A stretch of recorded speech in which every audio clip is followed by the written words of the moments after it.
Yo, what is up, fam? It's your boy Legend, and I am back with another video. You already know what this is just by looking at the thumbnail.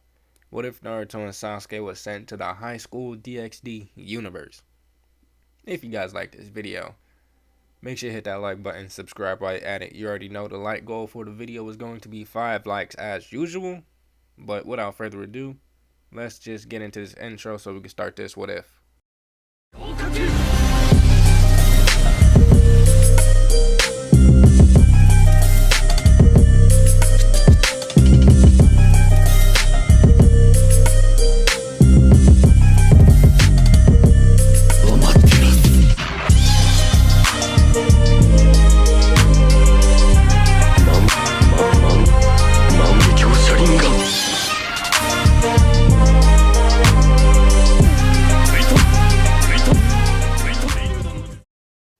It had been 2 days since the tense meeting with Ria's Grimory and her peers.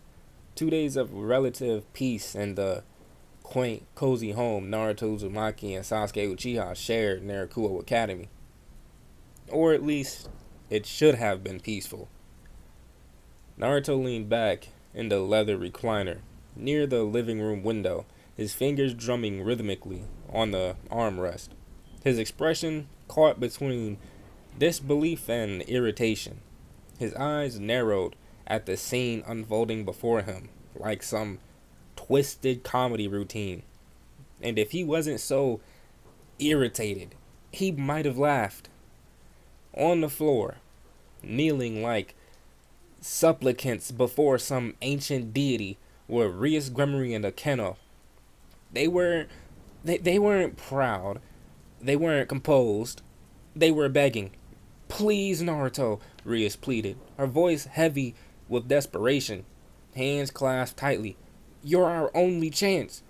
"Yeah," Akeno chimed in, her usually sultry tone softened into one of sincerity. "Please, we'll do anything. We just need your help. Just some training. Anything you can spare." Across from them, lounging on the other end of the L-shaped sofa, Rainier practically doubled over with laughter. "I've seen devils grovel before," she snorted, brushing a silky strand of hair behind her ear. "But never like this." Naruto didn't respond right away. He continued tapping his fingers. Tap, tap, tap. The sound was slow, deliberate, almost like a countdown to an explosion. Rainier, catching on to his growing irritation, smirked slyly and tilted her head toward the two girls on the floor. "You know," she said with a casual shrug, "if you stopped begging and just told him why this is so important, he might actually listen and help you, right?" That made both Rias and Akeno freeze. A beat passed. Then, as if the suggestion had only just occurred to them, the crimson-haired heiress and her queen exchanged sheepish glances and slowly rose to their feet, dignity half recovered. They moved to the sofa, taking a seat as if trying to pretend the last 5 minutes hadn't just happened. Cowler, who had been perched near the kitchen island, sipping coffee, burst out laughing. "Oh my God," she said through her chuckles. "Did you see their faces? Like someone just told them Santa wasn't real."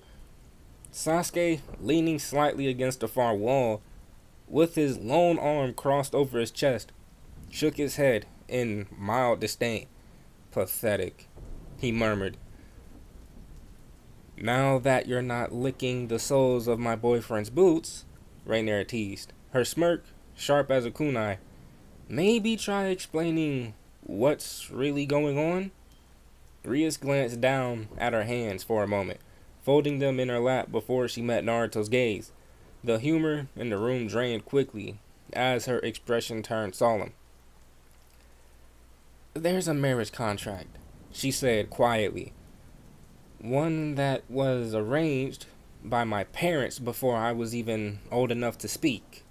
Naruto's eyes narrowed slightly, but he said nothing. I'm supposed to marry Riser Phoenix, Rias continued, voice tight with restrained emotion. But I don't love him. I don't even like him. He's cruel, arrogant. He doesn't see women as people, just objects and toys.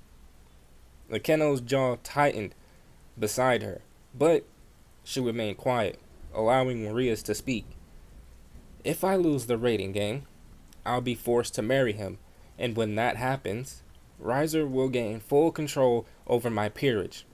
Every one of them, the girls, will be turned into his personal pets, and the boys, she paused, her voice catching, he'd either enslave them or kill them outright. The room fell into complete silence. Even Calwiner's mocking amusement dissipated like a candle in the wind. Naruto's hands had stopped tapping. Rainer's brow furrowed and eyes now hard instead of playful. Calwiner sat her coffee down. That's messed up, she said, almost to herself. Naruto leaned forward slowly, his tone even but dangerous. And your brother, Surzex, he's letting this happen? Rias swallowed. He doesn't want to, but our parents are traditional. They believe this marriage will unite two great devil houses, strengthen the underworld's political landscape. To them, love doesn't matter, only legacy. Sasuke let out a slow breath, stepping away from the wall and sitting on an armrest near Calwiner. He muttered, politics, always disgusting. Akeno looked up, then directly at Naruto. We don't have a chance without you. If you trained us, even for a few days, we might actually be able to fight back. We're not asking you to fight Riser for us. We just want the strength to win our own battles. Naruto's expression remained unreadable, but his jaw was tight, his eyes burning with restrained fury. Not at them, but at the idea of people being treated like possessions. He leaned back and looked at Rainer. Well, he said dryly, what do you think, babe? Rainer shrugged. You help them, I help you. Simple. Then, smirking, she added, besides, I'd love to see you put that chicken wing fireboy in his place. Meanwhile, at the far end of Kuo Central Park, Tsubaki Shinra sat on a wooden bench beneath the shade of a sakura tree, the petals drifting lazily in the breeze. She had hoped for some quiet, maybe even a moment to think about her latest training regimen or the quiet evening she'd spent with Sasuke a day ago. But sitting beside her, legs crossed neatly and eyes hidden behind glasses, was Sona Shitori, her king. Unfortunately, the topic was anything but casual. I'm just saying, Sona was saying, her voice matter of fact. Dating Sasuke may bring unexpected advantages. His power alone would deter most of the rival peerages. And if he... Sona, Tsubaki cut in firmly, her voice sharp and tired. I understand that me dating Sasuke inadvertently helps out the peerage. I'm not stupid. I get it. Sona blinked and turned to her queen, her mouth slightly parted. But can we just not talk about how much Sasuke could help the peerage? Please, Tsubaki said, her voice tinged with frustration. It makes it sound like I'm only with him so he could benefit you, and that's not the case. Sona opened her mouth again, but Tsubaki wasn't finished.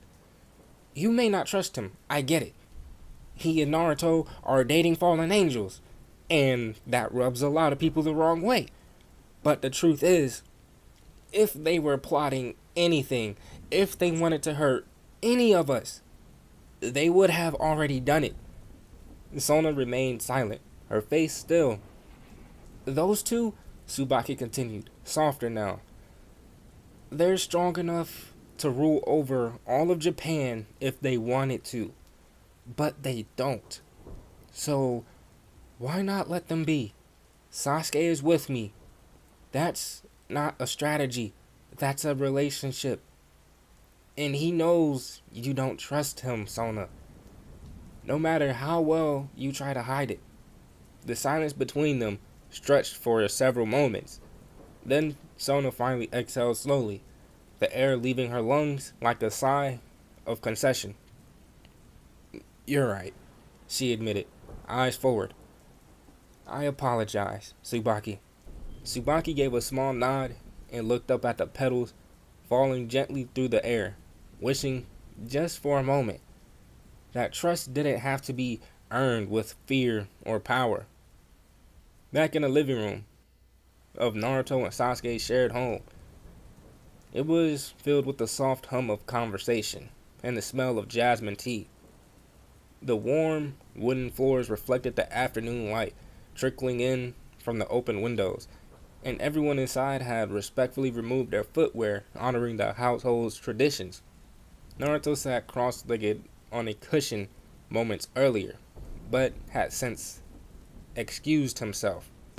Sasuke leaned back into the sofa, arm crossed and gaze cool, watching as Calwinter idly brushed a few strands of her hair behind her ear. Rainier sat beside her, a calm yet attentive expression on her face, while Rias and Akeno claimed the adjacent seats.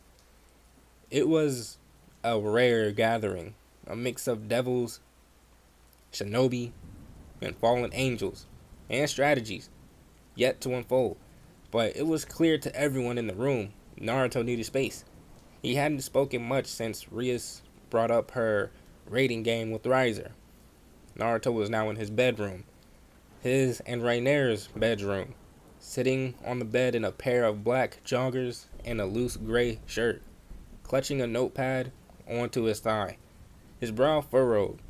Dozens of crumpled papers lay scattered around the bed, some with chakra-scorched edges from his frustration. He would write something down, stare at it, muttering a low curse, and rip the page to shreds. Then again and again, for 10 minutes straight. He knew how to fight. He knew how to lead, but training Rias and her peerage for a raiding game, that was different. That was an entirely different battlefield. Back in the living room, Rainier stood up, concern in her eyes. I'm going to check on my man, she said casually, brushing invisible lint from her skirt. Before she could take a step, Akeno rose with a sudden swiftness. I'll go, Akeno said, flashing a calm smile. No need to worry, Rainier.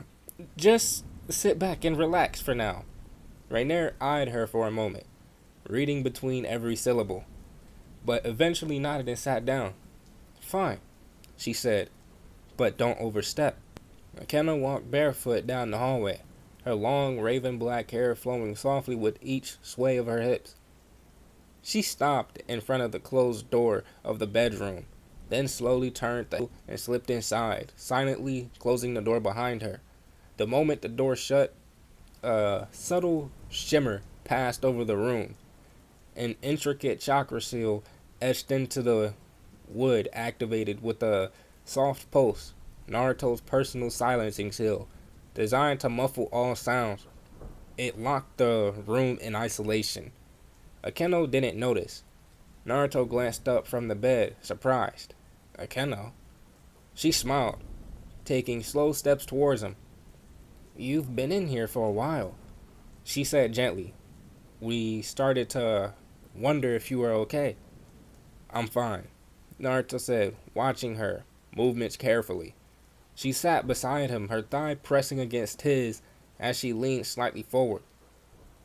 Thank you for agreeing to help us with the raiding game. It means a lot to Rias. It means a lot to me. Naruto gave a nod, shifting slightly away. You're welcome.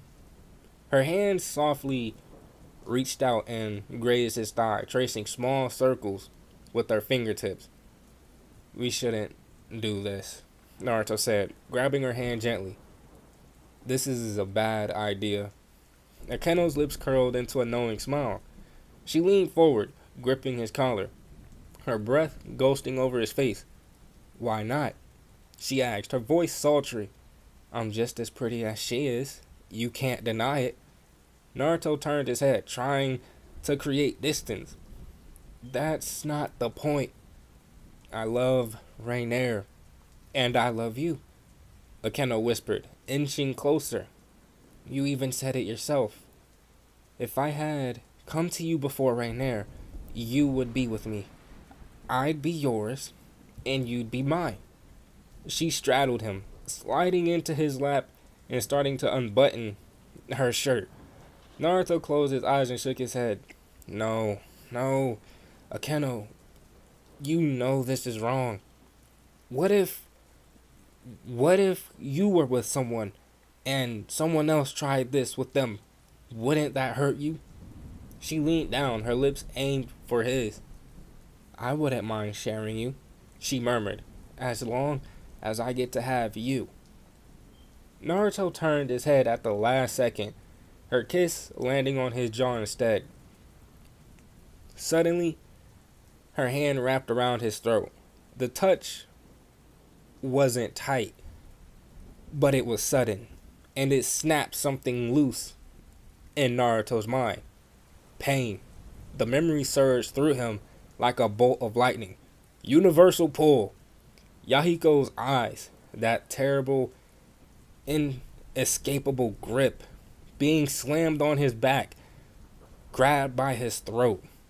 Naruto's chakra flared instinctively, and a glowing Rasengan formed in his right hand. Before he could move, he froze. Akeno's breath brushed his ear as she whispered, still straddling him. Stop pretending. I know you want me. I can feel it in your pants. The bedroom door then opened. Rainier stood there, calm, composed. Akeno leapt off of Naruto in a flash, hastily fixing her blouse. Naruto looked up, guilt written all over his face. I didn't do anything, he began. Rainier held up a hand. Her expression said it all. Shut up. Babe, give us a moment, she said coolly. Naruto nodded and walked out without a word, gently closing the door behind him. Silence. Rainier took a seat on the bed and locked eyes with Akeno. Relax, she said with an almost bored tone. I'm not going to beat your ass for trying to seduce and fuck my man in our house, in our bed. I'm not going to ruin the place I sleep. Akeno sat on the edge of the bed, tense. Rainier continued. Look, I know you like Naruto. Maybe you even love him. Me? I don't care. Honestly, you probably have a better shot with Sasuke. Naruto isn't the kind of guy who wants a bunch of women. He's loyal to a fault. She sighed, letting her words hang before going on. I don't mind sharing. I've accepted that. He's a stud, strong, kind, mine. But go behind my back again and try to seduce him like that. I will make sure you're unrecognizable to everyone who's ever loved you. Rainier stood and paced slowly, her voice softer now. Now that I've gotten that off my chest, let's be real. You don't know Naruto like I do. You don't know what he went through growing up. You're drawn to his looks, his power, but you don't even know his favorite color. Akeno blinked and answered. It's black. Rainier shook her head. It's orange. His favorite color is orange. Akeno looked down, embarrassed. Do you know he has a deep fear of being judged? Rainier added. He hides it well, but it's there. You don't love Naruto. You love the idea of him. Akeno didn't respond. Rainier gave a soft chuckle. You're lucky I've changed, because if I was still the Rainier from before I met him, she unfurled her black wings, both sets of her black wings, stretching wide and imposing. I'd have killed you by now. She folded her wings back and walked out of the door. Without another word, she left the room, leaving Akeno alone, silent and trembling, with a truth she hadn't wanted to hear. 4 hours later, Sasuke sat quietly on the front porch of the house he shared with Naruto and the others. The sun dipped low over the horizon, painting the sky in strokes of orange and lavender. His lone arm rested lazily on his knee, dark eyes watching the world in silence. The calm rustle of leaves accompanied by the soft sound of footsteps behind him. He didn't turn. I talked to Sona and put her in line so you don't have to worry about her, came Tsubaki's voice. He glanced sideways as she sat beside him. Her posture was as elegant as ever, but her brows were furrowed with frustration. She kept talking about you with me like I'm only dating you for the benefit of the peerage, when that's not true, she continued, her voice edged with restrained anger. I really do like you, even if I don't show it that often. I'm just not good at this because I'm inexperienced in this department of life, and it irritates me that I had to say it to Sona in the first place. Sasuke remained quiet, watching the sky a moment longer before speaking. That makes two of us, he said simply. Tsubaki turned towards him. You? Yeah. You think I ever did this before? He asked, his tone even, but his voice was softer than usual. I spent most of my life chasing revenge, running from people, fighting wars. This, sitting on a porch with a woman who gives a damn about me, it's new. Strange. Tsubaki folded her hands in her lap. So, you understand how hard it is? I do, he replied. I just never thought I'd meet someone who'd stick around while I figured it out. You did, along with Kawiner. She looked down, a faint blush dusting her cheeks. It's because I see something in you, something worth staying for. Even when you're cold, even when you push people away. He let her words hang in the air. Then he asked quietly, why me, though? Because you're honest, she answered immediately. Even when it hurts, even when you're distant, you don't lie about who you are, and despite everything, you still fight for others. That makes you trustworthy. Sasuke leaned back against the porch beam, eyes closing for a moment. I used to think it was safer being alone, easier, but now I don't mind the noise anymore, not when it's from people I choose. Tsubaki hesitated before reaching over and gently touching his hand. Then choose me, not because of Sona, not because of status, just because you want to. Sasuke turned his head to look at her directly, the faintest curve of a smile playing on his lips. He leaned forward slightly, reached out with his fingers, and tapped her forehead gently with his index and middle finger. You're annoying, but in a good way. 2 days later, the vacation home Rias and her family had purchased, known as their Gremory vacation home, buzzed with activity. Far away from the distractions of Kuo, this space offered abundant room and time for growth. It had been 5 grueling days of non-stop training, all led by the two shinobi. Naruto handled the physical conditioning. The red-clad Devil Peerage members sweated under the intense pressure of his endless workouts. Endless push-ups, sit-ups, sprints across chakra-marked terrain, and brutal aerial endurance drills. Come on, pick up the pace, Naruto barked. You're devils, right? You wanna fly like it means something or float like some lazy pigeons? Rainier giggled in the distance as she and Calendar prepared the food by the home's large outdoor grill. Steaks, fish, roasted vegetables, and rice balls stacked in trays, ready to refuel the exhausted warriors. Meanwhile, Sasuke sat cross-legged beneath the shade of a tree, his Rinnegan and Sharingan both active as he cycled members through illusionary Genjutsu simulations. Time moved slower within them. Inside their minds, Rias and her team experienced weeks of sparring tactical engagements and elemental theory in minutes. Your footwork is garbage when you're pressured from the left side, he told Kiba coldly after one session. Kiba, drenched in sweat, could only nod in agreement. Your lightning-based devil power is uncontrolled and an embarrassment, he said to Akeno in the next round. Too emotional. You channel it like a child with a tantrum. Akeno flushed and, panting, bit her lip and glanced subtly toward Naruto, who was busy helping Gasper balance one foot while flying. Despite Sasuke's brutal honesty, everyone could feel the growth. Rapid, unrelenting, effective.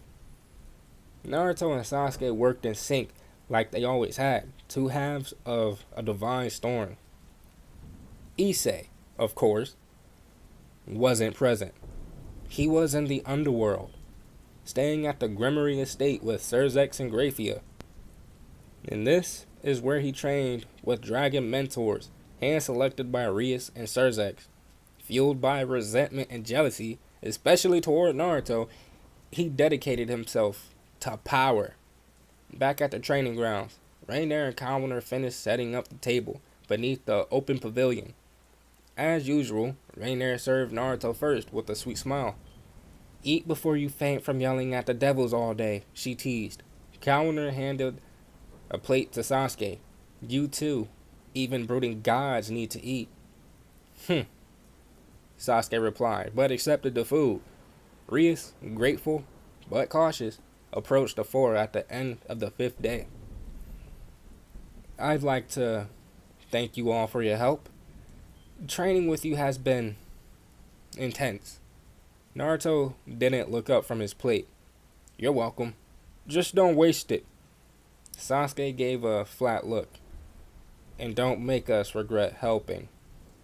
Despite the clear tension, Rias maintained her poise. Well, you're invited to the rating game as special guests. All of you. You've earned that much. Naruto and Sasuke exchanged glances. We'll be there, Naruto said at last. The day of the rating game. The stadium was packed with roaring devils and spectators from the underworld's nobility. Floating above the chaos, isolated from the noise, was a private booth designated specifically for honored guests. Naruto sat back with one arm around Rainier's shoulder, and Calendar sat beside Sasuke, her legs crossed. Their booth was a perfect view of the battlefield. I'm surprised she didn't screw up the arrangements, Calendar murmured. Rias knows not to mess with us anymore, Rainier said coolly. Sasuke looked down at the arena. Let's see if they actually learned something. Naruto smirked. If they didn't, I'll personally drop-kick them back into a gravity zone. As the announcement of the rating game echoed through the field, and Rias' peers began to make their entrance, the four figures in the private booth remained still, gods among devils, watching with quiet judgment. And as the crowd cheered, none of them joined in. They weren't here to support. They were here to evaluate. But guys, I'm going to end it off right there. If you guys enjoyed the video, make sure to hit that like button, subscribe while you're at it. Remember, like goal for the video is going to be 5 likes. And I know the video is earlier than usual. Today's my birthday and I got something going on later. That's why the video came out so early. But without further ado, I'm out and I will see you guys in the next video. Stay blessed, y'all.